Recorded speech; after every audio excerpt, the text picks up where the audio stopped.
20 years ago today, 19-year-old Rachel Cooke vanished after going for a run in her Georgetown neighborhood, sparking a mystery that remains unsolved to this day. Over the past 2 decades, dozens of investigators have tried to figure out what happened to the college student who went missing while home for the holidays. KVUE defenders are looking into what is still being done to try and solve this case. Today's senior reporter Tony Plahetsky spoke with the supervising commander in charge of the investigation.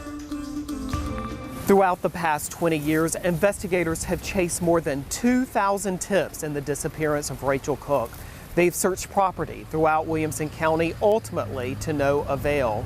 But 20 years later, investigators say they remain hopeful that they will one day be able to solve what happened to Rachel Cooke. This was one of the last promising leads in 2018 when investigators found a car, a white Pontiac Trans Am, that had possibly been seen in the area around the time of Cooke's disappearance. But Sheriff's Commander John Foster revealed today that the car ultimately contained no useful evidence. He also acknowledged that investigators are at a disadvantage in this case without the modern-day tools they have for solving crimes today, such as security camera footage and the ability to track people using cell phone technology. We know that there are people out there and a person out there that knows exactly what happened. And there's people that he or she may have even spoken to.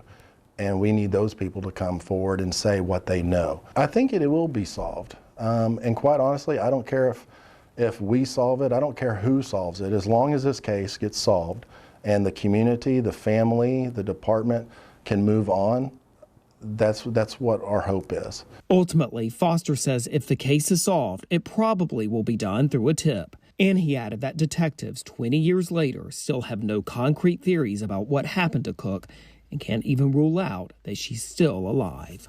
Investigators say the goal of the investigation is twofold. The first is to find Rachel Cooke or her remains so that her family will have a measure of closure in this case. The second is to bring the person or persons responsible for her disappearance to justice. Reporting from Williamson County, Tony Plahetsky, KVUE News.